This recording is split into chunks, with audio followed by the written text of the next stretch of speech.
Hey, Hare Krishna. This is Srimad Bhagavatam class. And, we are on Canto 2, Chapter 9, text number 9. 8 or 9? 9. And so I'll read back a couple verses so that we can remember where we were. Our memories are pretty short in this short life, extra short in Kali Yuga when everything is about sense gratification. It makes the mind very restless and difficult to remember things which are important. So text number 6, I'll read back from 6 to 9. While thus engaged in thinking in the water, Brahmaji heard twice from nearby 2 syllables joined together. One of the syllables was taken from the 16th and the other from the 21st of the Sparsha alphabets, and both joined to become the wealth of the renounced order of life. Text number 7. When he heard that sound, he tried to find out the speaker, searching on all sides. But when he was unable to find anyone besides himself, he thought it wise to sit down on his lotus seat firmly and give his attention to the execution of penance as he was instructed. Text number 8. Lord Brahma underwent severe penances for 1,000 years by the calculation of the demigods. He heard the transcendental vibration from the sky, and he accepted it as divine. And thus he controlled his mind, and he controlled his senses, and the penances which he executed were a great lesson for the living entities. And thus he is known as the greatest of all ascetics. And text number 9. Tasma eva lokam bhagavan sabanchita sandarshanyam masa param na yat param yapeta vyapeta Sanklisha vimoha sad vasham swadrishyavadbir purusar abhishtatam, worshipped by persons. Purusha abhishtatam, worshipped by persons. Translation by His Divine Grace and purport, Srila Prabhupada. The personality of Godhead being thus very much satisfied with the penance of Lord Brahma, was pleased to manifest his personal abode, Vaikuntha, the supreme planet above all others. This transcendental abode of the Lord is adored by all self-realized persons who are freed from all kinds of miseries and fearfulness of illusory existence. Adored. To really truly adore the spiritual realm, one has to be freed from the illusory energy. The personality of Godhead, being thus very much satisfied with the penance of Lord Brahma, was pleased to manifest his personal abode, Vaikuntha, the supreme planet above all others. This transcendental abode of the Lord is adored by all self-realized persons who are freed from all kinds of miseries and fearfulness of illusory existence. Purport. The troubles of penance accepted by Lord Brahma were certainly in the line of devotional service, bhakti. Otherwise, there was no chance of Vaikuntha or Svadlokam, the Lord's personal abode, becoming visible to Brahmaji. That's I don't know why it seems so difficult to understand that by Bhakti yoga only, that is the concentration of the heart's set on devotion and service to the Supreme Personality of Godhead. Why that is so difficult for most people to comprehend, because it really is the most natural feeling within the soul, the heart, just to offer service and to offer love. So it's just a very simple thing, and that's why I think Prabhupada says it's difficult for the crooked. That means that if you somehow have too many material desires and you simply want to avoid Krishna, then it will be very difficult for you to understand how bhakti is the simplest and easiest way to contact him and to get out of this material energy.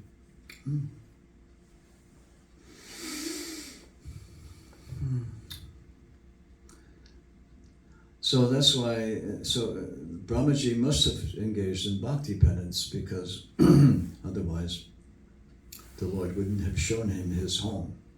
This is my home, Vaikuntha, my special planet. The personal abodes, plural, of the Lord, known as Vaikuntha, are neither myth nor material as conceived by impersonalists. But such realization of the transcendental abodes of the Lord is possible only through devotional service, and thus the devotees enter into such abodes. There is undoubtedly trouble in executing penance, but the trouble accepted in executing bhakti yoga, this is a strange little word here,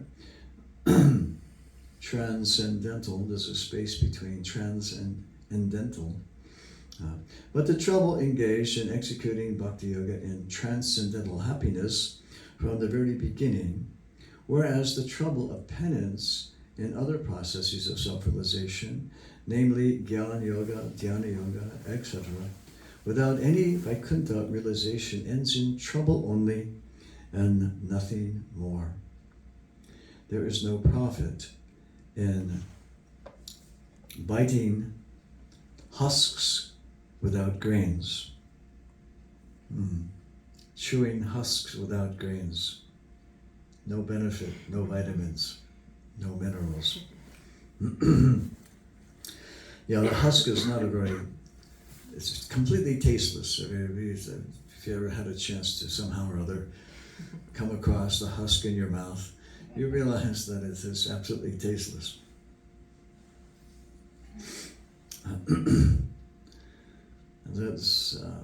There is no profit in biting husks without grains. Similarly, there is no profit in executing troublesome penances other than bhakti yoga for self-realization.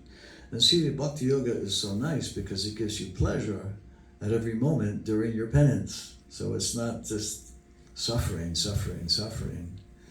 And the suffering without bhakti yoga is just empty. There's no taste. So if you can't get a taste of what you're doing, why would you continue doing it? So that's why a lot of these yogis, they fall down, because they come back to the material plane and they open hospitals and they educational institutes and so forth, which is pious activity basically, but not transcendental. Execution of bhakti yoga is exactly like sitting on the lotus sprouted out of the abdomen of the transcendental personality of Godhead, for Lord Brahma was seated there.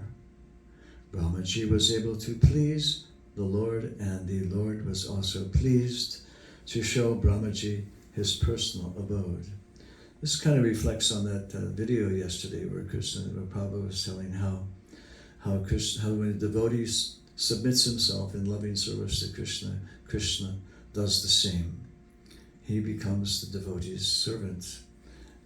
So there's an exchange of happiness between the soul and the Supreme Personality, the Supreme Soul. And so then this happiness even though it is the execution of Bhakti Yoga, is the does take your time, but that time spent is a time spent in happiness.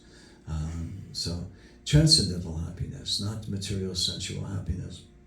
So we have the difference there is that Bhakti Yoga is a pleasurable penance. The execution from beginning to end. Prabhupada was asked, why you chanting? What is the purpose of this chanting? And Prabhupada says, just more chanting. Yeah. Just more chanting. Because it's so pleasurable. So it becomes more and more pleasurable as one advances in the spiritual science. So becoming attached to the chanting of Hare Krishna is a great blessing for those who want to engage in that penance. It can almost not even be called a penance or a sacrifice, because it is so pleasurable. It's the natural pleasure of the souls connecting to Krishna. So that's what makes it so nice from beginning to end. In the beginning, there's some troublesome aspects when you have material desires and so forth, and artists that are in the heart, and you have to get rid of those things. But just by continuing that penance of chanting, engaging in devotional service, those anarthas will be taken away by Krishna. He will take them away. And you have to be on alert also to see and be honest with yourself to see what needs to be taken care of. We have to understand that we have to be honest with ourselves to see what needs to be done, what needs to be taken out. And that's another thing that Prabhupada said yesterday in that video, that if the devotee just continues to chant, he said sincerely at least 6 or 7 times. That was the key to all of this activity, is no matter what takes place in your life, no matter how difficult it may seem, if you continue sincerely, Krishna will give you the reward. And you may have difficulties in different ways, but if you continue without giving up or without cessation, and you are simply sincere in your practice of bhakti, then Krishna will reward you. Because Krishna only sees the good, and if he sees that sincerity is sincere, if he sees that it's pure, then he will give you his darshan. It doesn't require becoming a, quote, a purified soul before Krishna will appear before you. But the sincerity and the determination has to be there.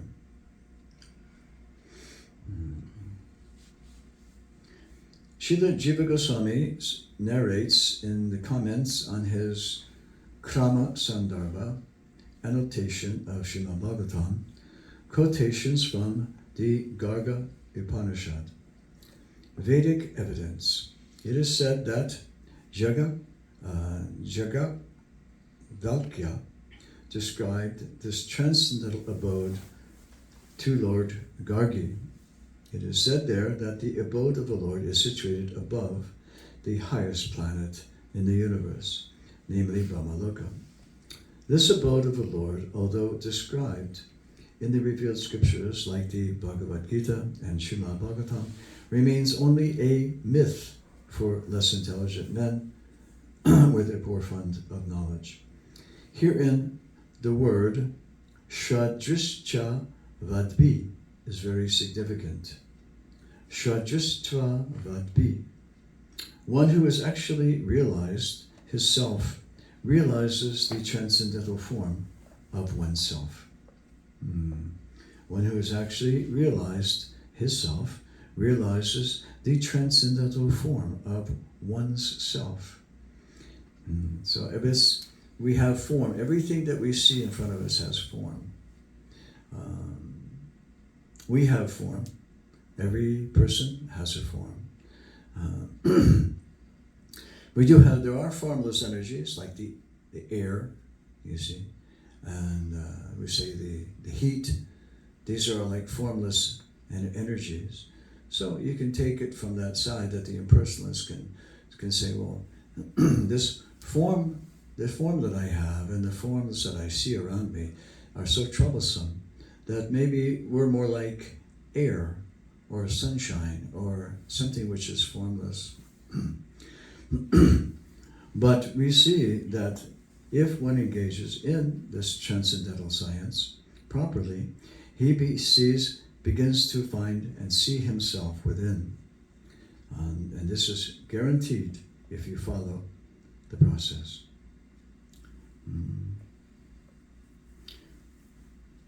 One who has actually realized his self realizes the transcendental form of one's self.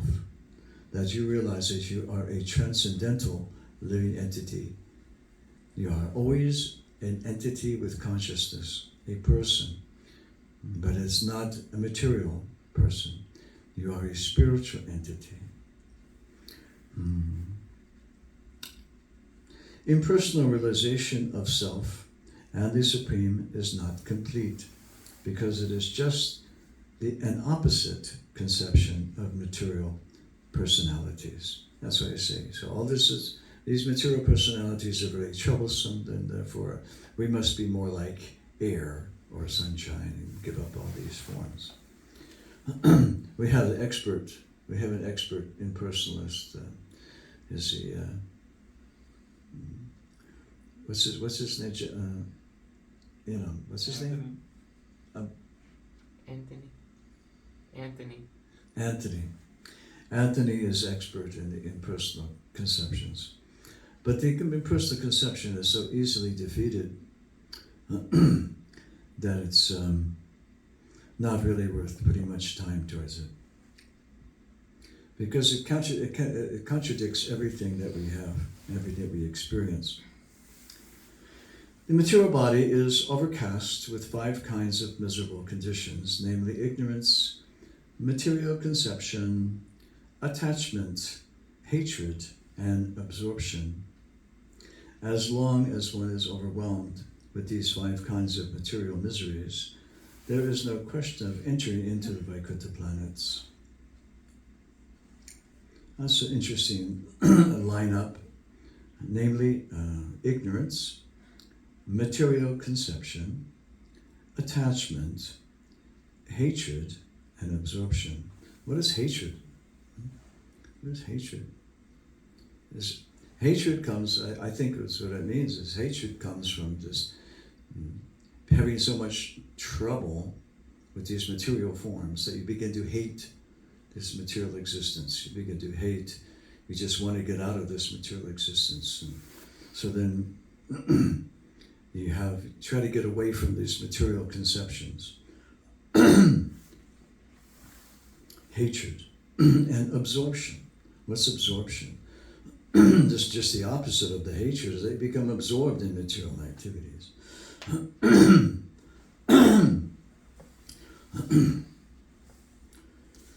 Impersonal conception of oneself is just the negation of material personality, far from the positive existence of personal form. These personal forms of the transcendental abode will be explained in the following verses. Brahmaji also described this highest planet of the Vaikuntha Lokas as Goloka Vrindavan, where the Lord resides as a cowherd boy, keeping transcendental Surabi cows and surrounded by hundreds and thousands of goddesses of fortune. Chintamani Prakarasat Vasu Kaparviksha. Brahma Samhita. The statement of Bhagavad Gita, Yad Gatva Na Nivartante Tad Dhamma Paramam Mama, is also confirmed here with Parama means transcendental Brahma. Therefore, the abode of the Lord is also Brahma, non-different from the Supreme Personality of Godhead. The Lord is known as Vaikuntha, and his abode is also known as Vaikuntha. And such Vaikuntha realization and worship can be made possible by transcendental form and sense. and senses. Maybe it means senses. By transcendental form and senses, although the S is not there. So, again, the same principle that it's interesting to see that the Lord is known as Vaikuntha, and his abode is also known as Vaikuntha. Because everything resides in Krishna, therefore, he is also the abode. And so he is also Vaikuntha. He is the abode, the resting place, the eternal seed, as Krishna says in Bhagavad Gita. So everything is there in him, in Vaikuntha, and it's simultaneously outside of him. We seem to be outside of him, but we're also inside of him, simultaneously, like Ishapada says. He is within and he is without. He walks, but he does not walk. He is far away, but he's very near as well. So he is within everything, and simultaneously he is separated from everything. And that's the impersonal realization of true impersonal realization, is to understand how the Upanishad is describing the transcendental understandings of within and without. The bridge between what seems to be contradiction. How could he be within and without at the same time? Well, that's because he's the Supreme Person, therefore he can do whatever he likes and he can be that way. How can he walk and does not walk? And so on and so forth. But all of these contradictions are resolved within that perfect impersonal realization.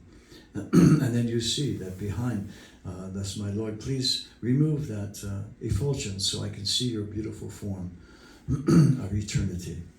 So this is the true understanding of the impersonal, is also contained in the personal feature.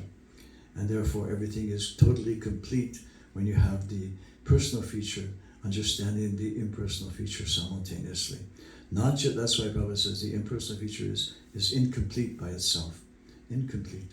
So you have to understand that person behind and within everything.